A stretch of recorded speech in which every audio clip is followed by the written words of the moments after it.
तो दोस्तों स्वागत है आपका रेसलिंग हिंदी क्लब के यूट्यूब चैनल में। और दोस्तों आज हम करने वाले हैं बायोग्राफी सीरीज का पार्ट 2 या सेकंड वीडियो बायोग्राफी सीरीज की।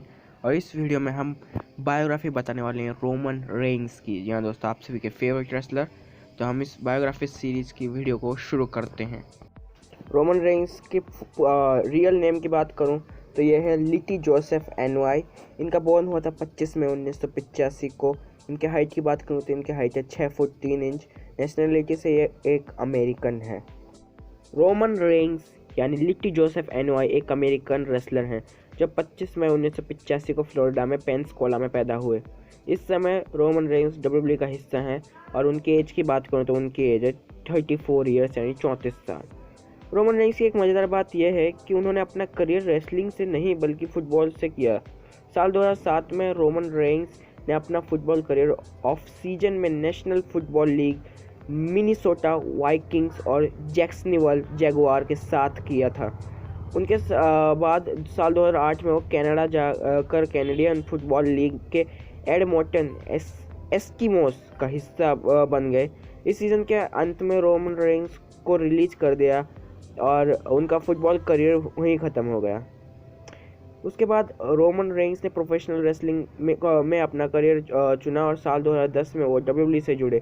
साल 2012 में उन्होंने सेथ रॉलिंस और डीन एम्ब्रोस के साथ मिलकर द शील्ड सदस्य के रूप में अपना मुख्य रोस्टर डेब्यू किया। वहीं साल 2014 में द शील्ड के टूटने के बाद रोमन का सिंगल करियर शुरू हुआ। रोमन रेंस पिछले 4 रेसलमेनिया के मेन इवेंट का हिस्सा रह चुके हैं और उन्हें पिछले कुछ सालों से डब्ल्यूडब्ल्यूई कंपनी का सबसे बड़ा फेस बनाया था डब्ल्यूडब्ल्यूई ने। लेकिन अब तो एक आपको पता ही है, वो एक हील है यानी हमारे ट्राइबल चीफ। जुलाई 2010 में रोमन रेंस डब्ल्यूडब्ल्यूई से जुड़े। फिर उन्हें फ्लोरिडा चैंपियनशिप रेसलिंग यानी FCW में भेजा गया। इसके बाद 9 सितंबर 2010 को उन्होंने रोमन लिकी के नाम से अपना डब्ल्यूडब्ल्यूई में डेब्यू किया। अपने सिंगल डब्ल्यूडब्ल्यूई डेब्यू मैच में उनका सामना रिची स्टीमबोट के से हुआ, लेकिन ये मैच वो हार गए थे।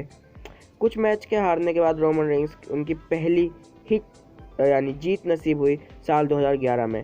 और वो दोनों मार्लो के साथ मिलकर टैग टीम बनाई थी उन्होंने और कैल्विस रेंस और बिगी लेक्सटन को FCW टैग टीम चैंपियनशिप के लिए चुनौती दी, लेकिन उसमें वो नाकाम रहे और वो हार गए। हाँ, साल 2012 में लिक्की ने उस समय के FCW चैंपियन लियो क्रूगर को एक टैग टीम मैच में पिन किया।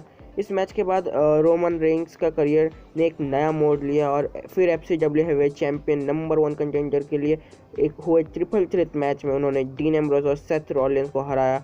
लेकिन फिर अगले हफ्ते वो क्रूगर से हार गए और खिताब जीतने में नाकाम रहे। इसके बाद उन्होंने माइक डाल्टन के साथ मिलकर टैग टीम खिताब भी जीता है। जब डब्ल्यूडब्ल्यूई ने FCW का नाम बदलकर WWE NXT रखा, तब रोमन लिकी भी उन्होंने भी अपना नाम बदलकर रोमन रेंस किया और 31 अक्टूबर को डेब्यू करते हुए CJ पार्कर को हराया। उन्होंने चेज डोनोवन को हराया है और फिर डिवीज़न में 5 दिसंबर को अपना आखिरी NXT मैच गोविन रीड्स के खिलाफ लड़ा रोमन रेंस ने और उसमें उन्होंने जीत दर्ज की। रोमन रेंस ने अपना मुख्य रोस्टर डेब्यू डीन एम्ब्रोस और सेथ रॉलिंस के साथ मिलकर द शील्ड के रूप में किया था। सर्वाइवर सीरीज के मेन इवेंट में डब्ल्यूडब्ल्यूई चैंपियनशिप के लिए CM पंक और जॉन सीना और रायबैक इन सब पे उन्होंने हमला कर दिया।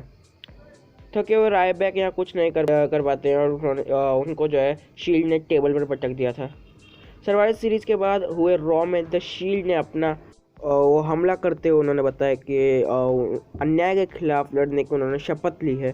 उन्होंने अपने आप को हाउंडर्स ऑफ जस्टिस बताया, लेकिन कई मौक़ों पर टीम ये CM पंक के विरुद्ध पर हमला करने लग जाती है, जिससे रायबैक और टीम हेल नो शामिल हैं।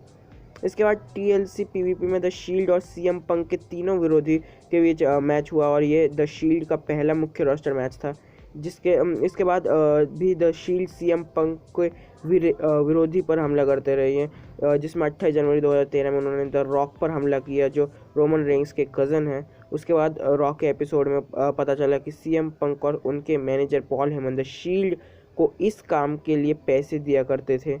फिर इस तिगड़ी ने पंक से अपना नाता तोड़ा और जॉन सीना, रायबैक, शेमस के खिलाफ अपना फ्यूड शुरू की।